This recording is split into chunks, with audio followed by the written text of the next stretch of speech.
चलिए बच्चों, हम लोग शुरू करते हैं। ठीक है, तो इसमें सबसे पहले आप लोग हाथ उठाएंगे। जनरेशन ऑफ कंप्यूटर जो है कितने बच्चे का कवर हुआ था, क्योंकि ये जो है दिवाली से पहले आप लोग का कंप्लीट कराया गया था। ये बहुत ही इम्पॉर्टेंट टॉपिक है जो कि आप लोग को माइंड में हर हमेशा रख लेना है, इसको अच्छे रूप से डाइजेस्ट कर लेना है। तो थोड़ा सा आप लोग हाथ उठाइए। जनरेशन ऑफ कंप्यूटर सबका कंप्लीट है? तो इससे आपको सवाल पूछा जाएगा, आप लोग कंफर्म बताएंगे। अगर आप लोग रिवीजन के तौर पे इसको फिर से आप सीखना चाहते हैं तो इसको हम एक बार फिर से रिवीजन के तौर पे आप लोग को बताना पसंद करेंगे। ठीक है, तो चलिए एक बार फिर से हम लोग जनरेशन ऑफ कंप्यूटर, जिसका छूट गया हो उसके लिए जो है ये बिल्कुल ही इम्पोर्टेंट टॉपिक है। जिसका छूट गया हो उसके लिए बहुत ही जो है लाभदायक होने वाला है। तो चलिए ठीक है, हम लोग सबसे पहले जो है बिना टाइम वेस्ट किए हुए फर्स्ट जनरेशन से हम लोग शुरू करते हैं। इसको थोड़ा सा हम फास्ट खींचेंगे, समय नहीं लेना चाहेंगे। तो सबसे पहले आप ये स्क्रीन पे देख रहे होंगे कि जनरेशन ऑफ कंप्यूटर जो है वो है क्या। यहाँ पे आप देखिए, कंप्यूटर द्वारा इस्तेमाल की जाने वाली टेक्नोलॉजी में आ रहे बदलाव को हम लोग कंप्यूटर की पीढ़ी के नाम से जानते हैं, जिसको हम लोग इंग्लिश में जनरेशन ऑफ कंप्यूटर के नाम से जानते हैं। ठीक है, जो भी टेक्नोलॉजी में समय के अनुसार बदलाव दिख रहा है उसी बदलाव को हम लोग क्या बोलते हैं, जनरेशन ऑफ कंप्यूटर के नाम से जानते हैं। इसमें कोई दिक्कत? पक्का? चलिए फाइन। ठीक है, तो अब हम लोग मूव करेंगे कि कंप्यूटर में कुल कितनी पीढ़ी होती है। टोटल जनरेशन ऑफ कंप्यूटर कितना होता है? आप लोग अपने हाथ से इशारा दीजिए, 5। ठीक है, 5। कंप्यूटर में कुल मिलाकर 5 पीढ़ियां होती है। ठीक, तो आप लोग को पहले से पता है कि कौन कौन सा पीढ़ी होता है।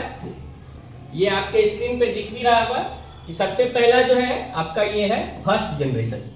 ठीक है, उसके बाद सेकेंड जनरेशन, उसके बाद है आपका थर्ड जनरेशन, नेक्स्ट है फोर्थ जनरेशन और लास्ट जो है फिफ्थ जनरेशन। यही आपका टोटल जो है जनरेशन ऑफ कंप्यूटर है, जो कि कुल मिलाकर 5 होता है। 5 इतना याद है?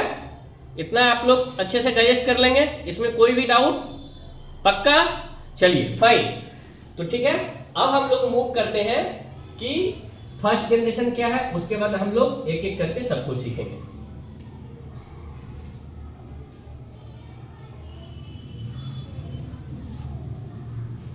तो फर्स्ट जनरेशन जो है आप लोग यहां पे देख रहे हैं कि क्या है।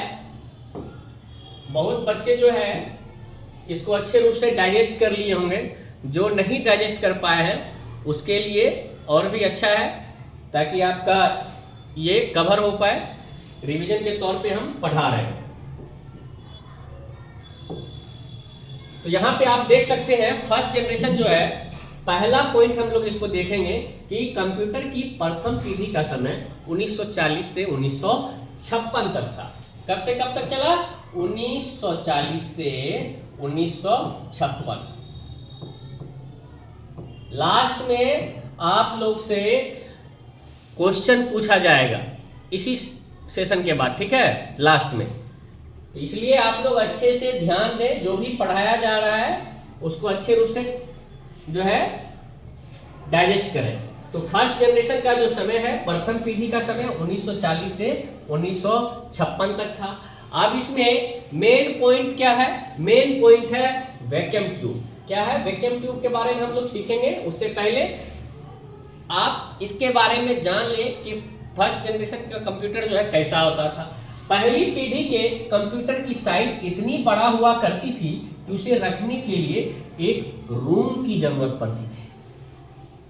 अब आप लोग अच्छे से ध्यान से सुनिए कि प्रथम पीढ़ी का जो कंप्यूटर था वो साइज में इतना बड़ा क्यों हुआ करता था? क्योंकि प्रथम पीढ़ी का जो कंप्यूटर था उसमें हजारों वैक्यूम ट्यूब का यूज किया जाता था, हजारों।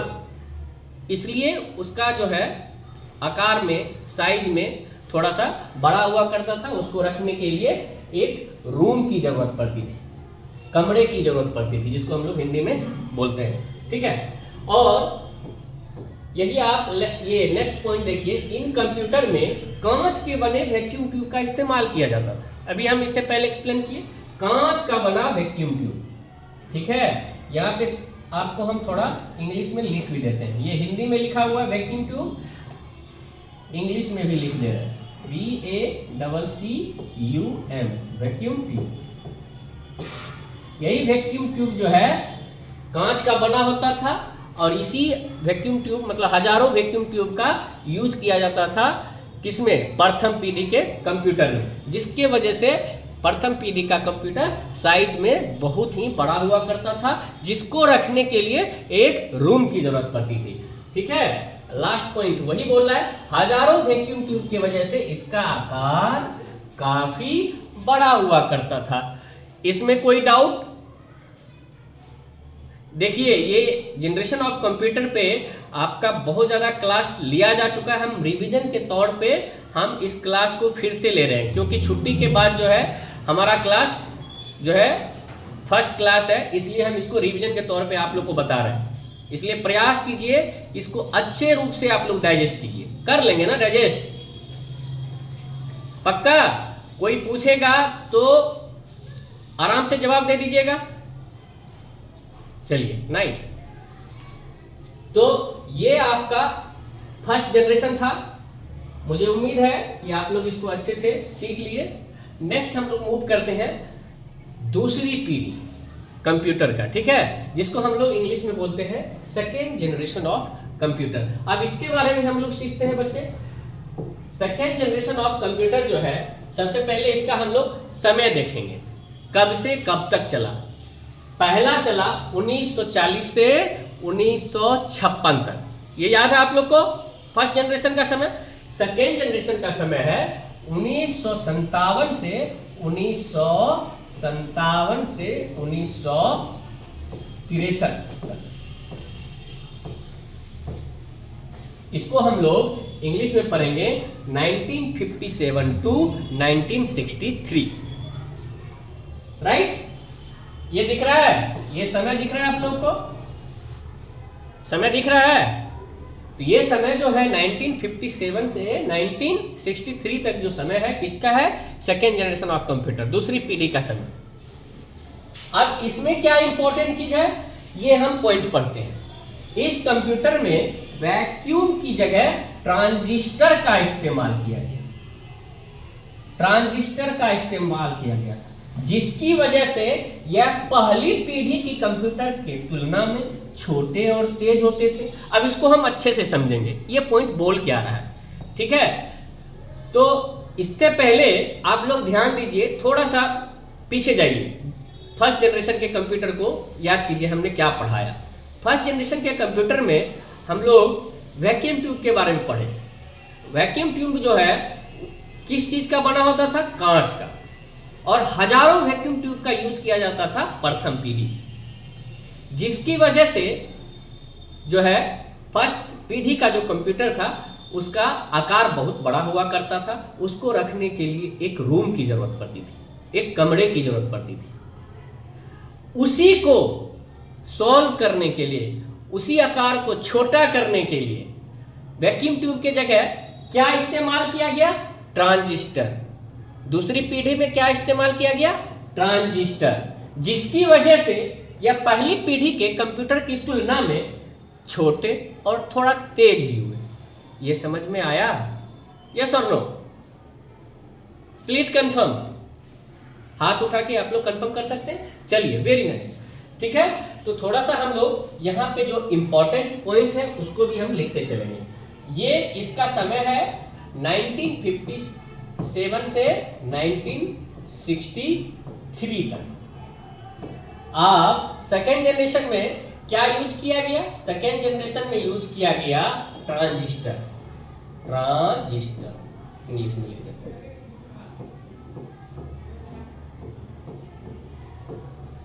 TRANSISTOR, transistor. फर्स्ट पीढ़ी के कंप्यूटर में हम लोग यूज किए थे वैक्यूम ट्यूब, सेकेंड जनरेशन के कंप्यूटर में हम लोग यूज कर रहे हैं ट्रांजिस्टर, ठीक है, जिसकी वजह से इसका साइज जो है थोड़ा छोटा हुआ और प्रथम पीढ़ी के तुलना में ये थोड़ा तेज भी हुआ। आई होप ये आप लोग समझ गए होंगे, समझे? यस, यस और no please. Good,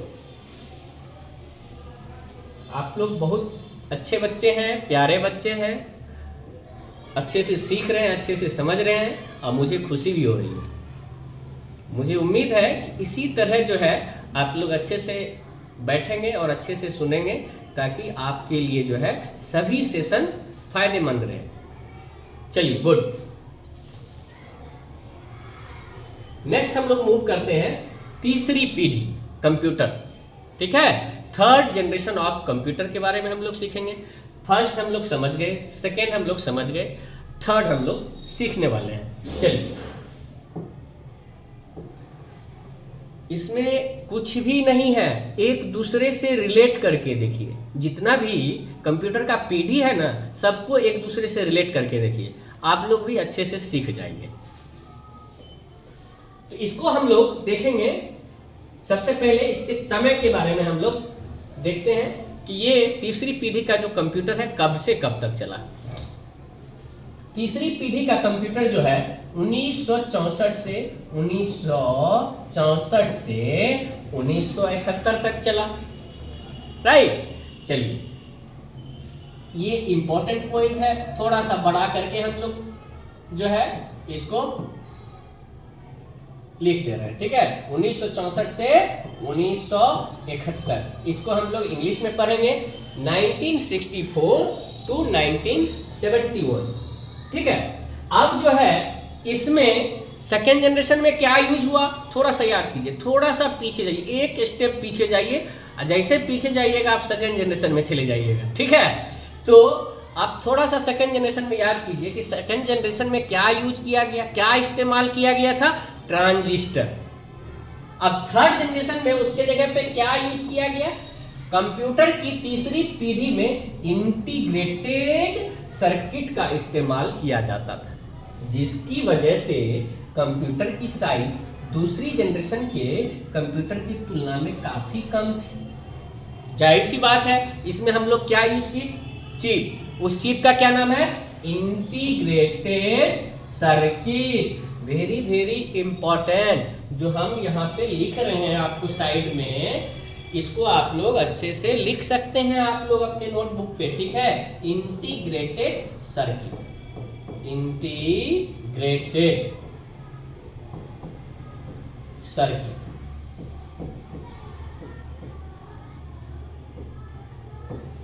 INTEGRATED, integrated, CIRCUIT, circuit. ये इंग्लिश में हम लिख दिए। ठीक है, इसमें कोई डाउट? फर्स्ट जनरेशन में क्या यूज किया गया, वैक्यूम ट्यूब। सेकेंड जनरेशन में क्या यूज किया गया, ट्रांजिस्टर। और थर्ड में किसका इस्तेमाल किया जा रहा है, इंटीग्रेटेड सर्किट का। समझ गए? थोड़ा सा आप लोग हाथ उठाइए। चलिए गुड, अब हम लोग मूव करते हैं फोर्थ जनरेशन के लिए। ठीक है, अब फोर्थ जनरेशन जो है, आप इसका समय देखिए कि फोर्थ जनरेशन कब से कब तक चला, 1971 से 1980 तक। 1971 से 1980 तक। थोड़ा सा इसको हम बोल्ड करके लिख दे रहे हैं, 1971 से 1980। इसको इंग्लिश में हम लोग पढ़ेंगे 1971 टू 1980। ठीक है, अब थर्ड जनरेशन में किसका इस्तेमाल किया गया, जिसके वजह से कंप्यूटर का जो है थोड़ा सा क्षमता और मेमोरी का जो कैपेसिटी है वो बढ़ गया तीसरे जनरेशन में। फोर्थ जनरेशन में क्या इस्तेमाल हो रहा है उसके जगह, आईसी के जगह, इंटीग्रेटेड सर्किट के जगह। आप देखिए चौथी पीढ़ी के कंप्यूटर में आईसी हम लोग अभी पढ़े, इंटीग्रेटेड सर्किट। आईसी का फुल फॉर्म क्या होता है, इंटीग्रेटेड सर्किट। और इंटीग्रेटेड सर्किट की जगह क्या इस्तेमाल किया गया बच्चे, माइक्रो प्रोसेसर। किस जनरेशन के कंप्यूटर में, फोर्थ।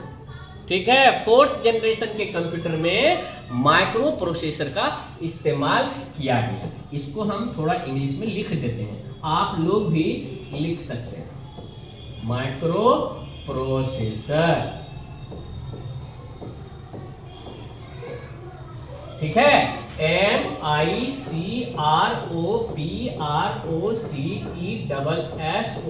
माइक्रो प्रोसेसर, ये आपका इंग्लिश में। आई होप ये भी आप समझ गए, समझ गए? चलिए गुड। अब माइक्रो प्रोसेसर जो इस्तेमाल हुआ फोर्थ जनरेशन में, इसी के वजह से इस जनरेशन का जो कंप्यूटर है इसका स्पीड और क्षमता दोनों बढ़ गए। ठीक है, अब इस जनरेशन के कंप्यूटर काफी सस्ते भी होते थे, इसका रखरखाव भी काफी कम था। राइट, चलिए वेरी नाइस। अब जो हम लोग मूव करते हैं जो कि बहुत ही इंपॉर्टेंट है, ये फिफ्थ जनरेशन ऑफ कंप्यूटर। अभी के समय में जो चल रहा है यही चल रहा है, 5वीं पीढ़ी का कंप्यूटर। ठीक, तब इसके बारे में हम लोग सीखते हैं। 5वीं पीढ़ी का जो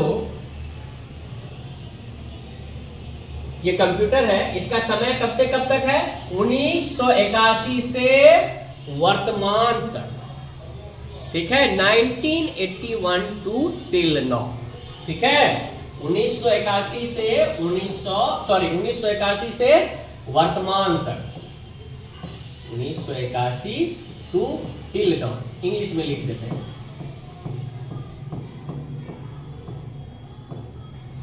ठीक है, अभी तक, अभी जो कंप्यूटर चल रहा है, जो जनरेशन चल रहा है, वो आपका समय यही है, 1981 से टिल नाउ। अब इसमें हम लोग देखेंगे नेक्स्ट पॉइंट, वर्तमान समय में हम जो कंप्यूटर इस्तेमाल कर रहे हैं वह 5वीं पीढ़ी के ही हैं। अभी बताया ना जी, जो वर्तमान समय में हम लोग कंप्यूटर देख रहे हैं, आप अपने इर्द गिर्द भी जो कंप्यूटर लैपटॉप वगैरह देख रहे हैं, वो किस जनरेशन के हैं? 5वीं पीढ़ी के ही। वही ये पॉइंट बोल रहा है। ठीक है, तो चलिए, ये पॉइंट में ज्यादा कुछ लॉजिक नहीं है। अब 5वीं पीढ़ी के कंप्यूटर पिछले सभी जनरेशन के कंप्यूटर से ज्यादा आधुनिक है। पिछले सभी जनरेशन के कंप्यूटर मतलब पहली, दूसरी, तीसरी, चौथी से ज्यादा आधुनिक 5वीं। क्यों? क्योंकि इसमें आर्टिफिशियल इंटेलिजेंस का यूज किया गया। ठीक है, अब नेक्स्ट पॉइंट हम लोग ये देख रहे हैं, इसमें आज सबसे ज्यादा इस्तेमाल किए जाने वाले आर्टिफिशियल इंटेलिजेंस का इस्तेमाल किया जाता है। अभी है ना कि एआई का जमाना है ना, है कि नहीं एआई का? आप काले हैं, आपको अपने आप को गोरा करना है तो ये कर देगा एआई, है ना? तो एआई का बहुत जो है अभी मार्केट में पकड़ है। आप जो बोलिएगा, जो सोचिएगा, वो आपका ये करके दे देगा। इसके बारे में इन डिटेल्स हम लोग सीखेंगे धीरे धीरे। अभी आप बेसिक चीज सीखिए कि 5वीं पीढ़ी के कंप्यूटर में क्या इस्तेमाल किया जा रहा है, आर्टिफिशियल इंटेलिजेंस। ठीक है, इस कंप्यूटर के साइज भी काफी छोटी है, इतना ही नहीं, इसका वजन भी काफी कम होता है। कम होता है कि नहीं होता है? हाँ, देख रहे हो, हम लोग लैपटॉप यूज करते हैं ना जी, बैग में डाल ले और चल दिए जहां मन तहां ले करके, तो साइज में छोटा है कि नहीं? तो चलिए, आई होप आप लोग सीख गए होंगे। एक बार थोड़ा सा फिर से रिवीजन के तौर पे, पहली पीढ़ी के कंप्यूटर में हम लोग इस्तेमाल किए वैक्यूम ट्यूब का, दूसरे में हम लोग यूज किए किसका? ट्रांजिस्टर का। तीसरे पीढ़ी के कंप्यूटर में हम लोग यूज किए इंटीग्रेटेड सर्किट का। चौथे पीढ़ी के कंप्यूटर में हम लोग यूज किए, इस्तेमाल किए माइक्रो प्रोसेसर का। और ये हमारा जो स्क्रीन पे लास्ट दिख रहा है 5th जनरेशन ऑफ कंप्यूटर, 5वीं पीढ़ी के कंप्यूटर, इसमें क्या इस्तेमाल किया जा रहा है? आर्टिफिशियल इंटेलिजेंस का। आप लोग भी याद कर लिए, डाइजेस्ट किए कि नहीं किए? मन लगा? मन लगा तो हाथ उठाइए। चलिए, गुड, वेरी नाइस।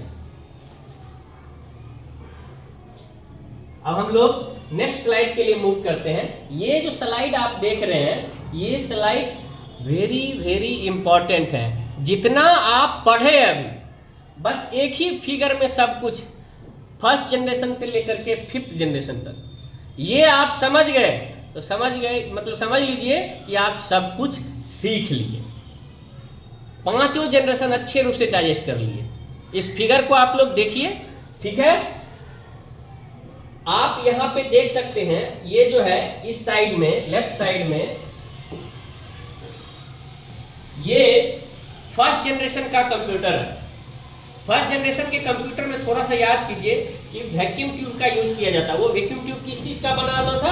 ये कांच का, इसी तरह का ट्यूब दिखता था, देख लीजिए, ठीक है।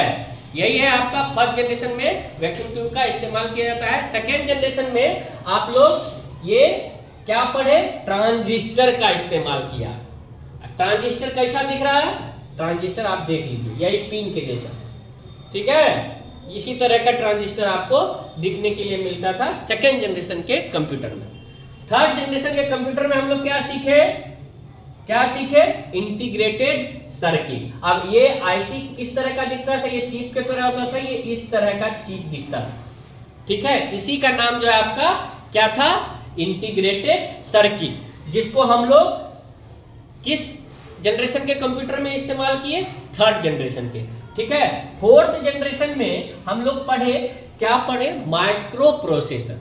माइक्रो प्रोसेसर का इस्तेमाल किए, ठीक है। और माइक्रो प्रोसेसर किस तरह दिखता था? ये इस तरह से, ठीक है। ये थोड़ा सा साइज में इस चिप से, जो इंटीग्रेटेड सर्किट हम लोग थर्ड जनरेशन में यूज किए, उसके साइज के कंपेयर में थोड़ा सा ये प्रोसेसर जो है बड़ा यूज होता था, ठीक है। और इसीलिए इसका हम लोग नाम दिए very large scale integration, VLSI, ठीक है। इसमें हम लोग माइक्रो प्रोसेसर का इस्तेमाल किए। फिफ्थ जनरेशन में इससे भी थोड़ा बड़ा चिप आया, क्या है? Ultra large scale integration. इसको शॉर्ट फॉर्म में हम लोग क्या पढ़ेंगे? ULSI। इसमें हम लोग क्या इस्तेमाल किए? Artificial intelligence. आई होप आप लोग 5 पीढ़ी का कंप्यूटर जो है आप लोग अच्छे से इसमें घुसा लिए। इसमें घुसा नहीं घुसा कि घुसा इसमें? चलिए, गुड। अब जो है हम लोग इसको थोड़ा सा आप लोग नोट कर लीजिए। 2 मिनट का समय दे रहे हैं, इसको आप लोग अच्छे से नोट कीजिए। उसके बाद इसी से रिलेटेड आपको क्वेश्चन आंसर हम लोग करेंगे।